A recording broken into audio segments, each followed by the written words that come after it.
भिखारी का biggest bamboo tree house Indian जुगाड़।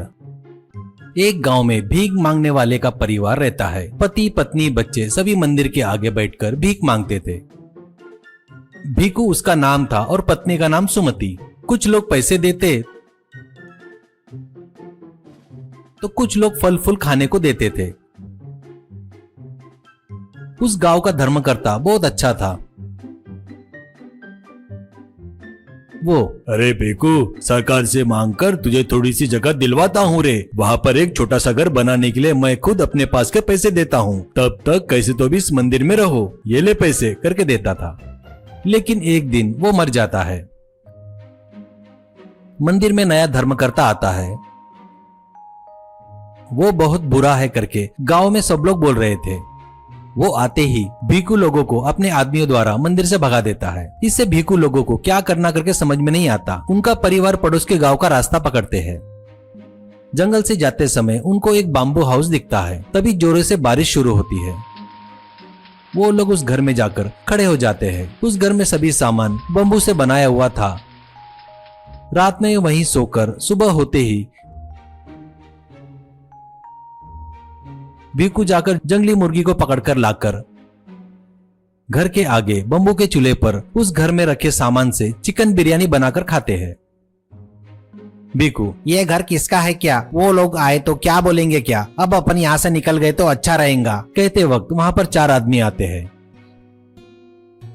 एक आदमी, कौन है रे तुम लोग? हमारे घर में घुसकर हमारा सामान से खाना बनाते क्या? इतनी हिम्मत तुम्हारी? करके मारने जाता है तो दूसरा आदमी, रुक जा करके उसे रोककर, चिकन बिरयानी की खुशबू जबरदस्त आ रही है, रुक जा टेस्ट करता हूँ करके खा के, अरे वाह बहुत मस्त है रे, देख करके सबको प्लेट में देता है। सब लोग खाकर उसके स्वाद के दीवाने हो गए।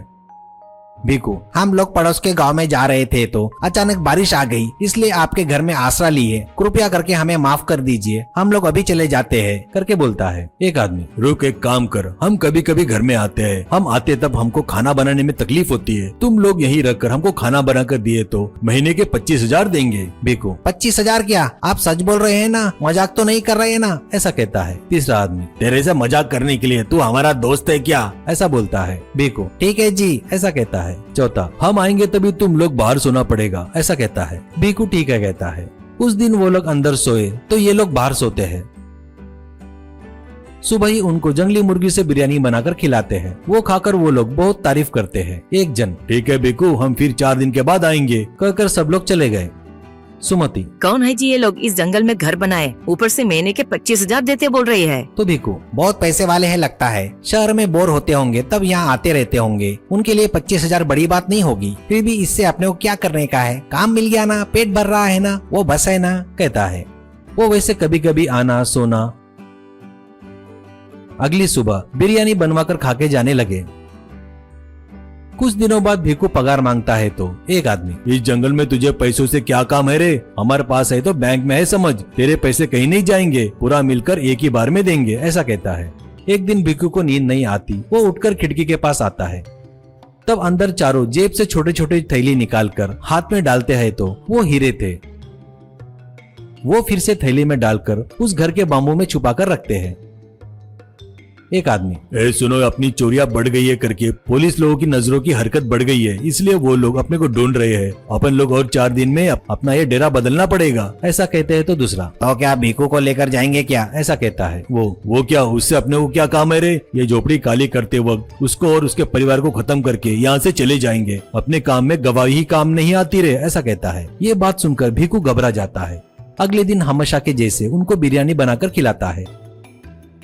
जाते जाते एक आदमी, भीकू, हम 4 दिन के बाद आएंगे, तब तेरा पूरा पगार दे देंगे, ऐसा कहता है। तो बाकी लोग हंसने लगते हैं। उस हंसी का मतलब समझ चुका था भीकू और बहुत डर गया था। वो चले जाने के बाद भीकू पत्नी से हुआ सो बताकर, अपन तुरंत यहाँ से भाग जाएंगे करके उसको घर के अंदर से एक बम्बू में से एक हीरे की थैली लेकर चल बोलता है। सुमति, क्यों जी, वहाँ पर और भी थैलियाँ होंगी ना, एक ही क्यों लेकर जाएंगे जी? ऐसा कहती है। भीकू, ये अपने 10 पीढ़ियों भी बैठकर खाए तो खत्म नहीं होगा। ज्यादा लालच ठीक नहीं है। उन चारों को हीरे लेकर गए बोलकर पता चला तो अपन कहीं पर भी जाओ वो अपने को पकड़कर मार डालेंगे, उनको कैसे भी करके जेल में डालेंगे, कहकर तुरंत वहाँ से चले गए। एक हीरा बेचकर 250 पैसों से एक बड़ा घर और कार खरीदकर बड़े ठाट से जी रहे थे। एक दिन भिकू पब्लिक टेलीफोन के बूथ पर से पुलिस को उन चारों के बारे में सब कुछ बताता है। बस पुलिस बाम्बू हाउस पर धाड़ मारती है। सब हीरे अपने कब्जे में लेकर उनको पकड़कर जेल में डाल देती है।